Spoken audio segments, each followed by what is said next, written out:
Hi friends, നമ്മൾ ഈ വർഷം ചെയ്ത ബന്ദി കൃഷിയാണ് ഈ കാണുന്നത്. നമ്മൾ ആദ്യമായിട്ടാണ് ഈ വർഷം ചെയ്തത്. പക്ഷേ ഇപ്പോൾ ഈ വർഷം ചെയ്തിട്ട് നല്ല ഉൽപ്പാദനമുണ്ട്, നല്ല വിജയമാണ്. അപ്പോൾ കൂടുതൽ വിശേഷങ്ങൾ ഒന്ന് ഞാൻ പറഞ്ഞു തരാം. പിന്നെ അടുത്ത കാര്യം എന്ന് പറഞ്ഞാൽ ഇതിൻ്റെ മാർക്കറ്റിംഗാണ്. മാർക്കറ്റിംഗ് നമ്മളിപ്പോൾ ഓണത്തിനോടനുബന്ധിച്ച് ഒരുപാട് എല്ലാവരും ഇങ്ങനെ കൃഷി ചെയ്യും. പക്ഷേ ഇങ്ങനെ കൃഷി ചെയ്ത് കഴിഞ്ഞാൽ നമുക്ക് ഓണം എടുക്കുമ്പോൾ വിറ്റ് പോകാനായിട്ട് ബുദ്ധിമുട്ട് വരും.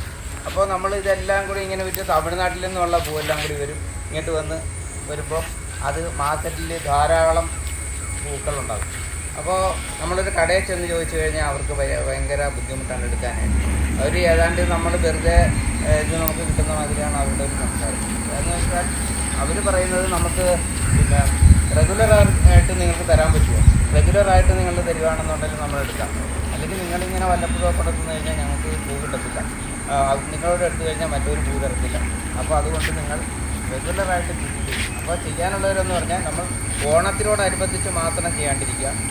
ഓണത്തിന് കൃഷി തുടങ്ങിയാൽ അത് തീരുന്നതിന് മുമ്പ് അടുത്ത കൃഷിയും ബന്ദി തന്നെ പൂക്കൾ ഏതെങ്കിലും ആകട്ടെ, പല രീതിയിലുള്ള പൂക്കൾ വീണ്ടും നമ്മൾ കണ്ടിന്യൂ ആയിട്ട് ഇങ്ങനെ ചെയ്തുകൊണ്ടിരിക്കുക. അപ്പോൾ നമുക്ക് മാർക്കറ്റിൽ കടകളിൽ സ്ഥിരമായിട്ട് കടക്കാർ നമ്മുടെ സാധനം എടുക്കാൻ നമുക്ക് വില കിട്ടും. ഇപ്പോൾ എന്ന് പറയുന്നത് ഇപ്പോൾ കഴിഞ്ഞ ഒരാഴ്ചക്ക് മുന്നേ തൊട്ട് ഞാൻ വിൽക്കാൻ തുടങ്ങിയതാണ്. അതൊക്കെ തീരെ മാർക്കറ്റ് കുറവാണ്. ഇപ്പോൾ നന്നായിട്ട് മാർക്കറ്റുണ്ട്. അപ്പോൾ നമുക്കിങ്ങനെ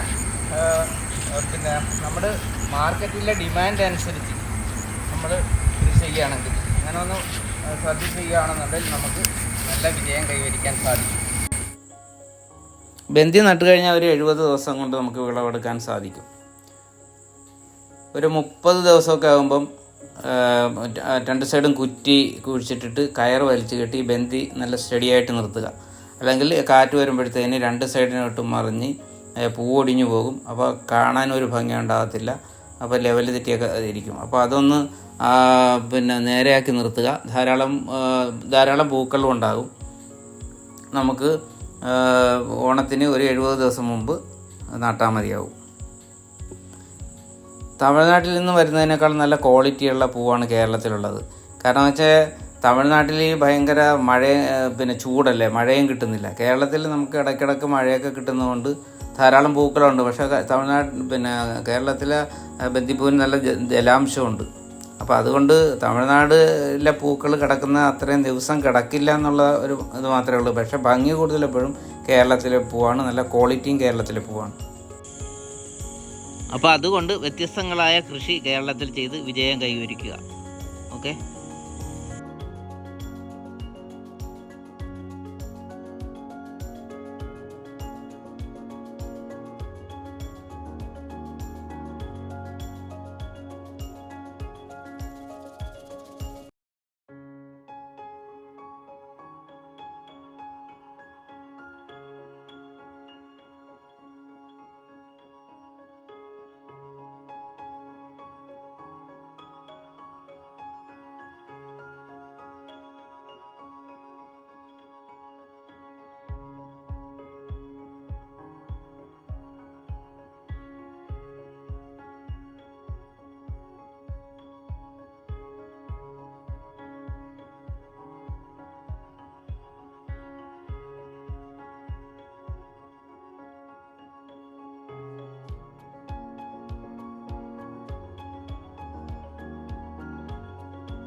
അപ്പോൾ സുഹൃത്തുക്കളെ, നിങ്ങൾക്ക് ഈ വീഡിയോ ഇഷ്ടമായോ? ഇഷ്ടമായെങ്കിൽ നിങ്ങൾ അടുത്ത വർഷം പിന്നെ ഇത് ബന്ദിക്കൃഷി ചെയ്തോ. ബന്ദിക്കൃഷി ചെയ്തു കഴിഞ്ഞാൽ ഇതുപോലുള്ള പിന്നെ ഒന്നില്ല പല വെറൈറ്റികൾ ചെയ്യുക. വെറൈറ്റികൾ ചെയ്താൽ തീർച്ചയായിട്ടും നല്ല വിജയം കിട്ടും. ബന്ദിക്ക് ഒരുപാട് പൈസ മുടക്കൊന്നുമില്ല, ചെറിയ ചെറിയ സംരക്ഷണം മതി. അപ്പോൾ നമുക്ക് പല ഐറ്റംസ് ഉണ്ടെങ്കിൽ നമുക്ക് നാട്ടിൽ തന്നെ വിൽക്കാൻ പറ്റും. അപ്പോൾ സുഹൃത്തുക്കളെ, ഈ വീഡിയോ നിങ്ങൾ ആദ്യമായിട്ടാണ് കാണുന്നതെങ്കിൽ ലൈക്ക് ചെയ്യുക. വീഡിയോ കണ്ട് ഇഷ്ടപ്പെട്ടാൽ ഷെയർ ചെയ്യുക, സബ്സ്ക്രൈബ് ചെയ്യുക. മറ്റു പുതിയ വിശേഷവുമായി വരുന്നവരെ okay, bye bye, thank you.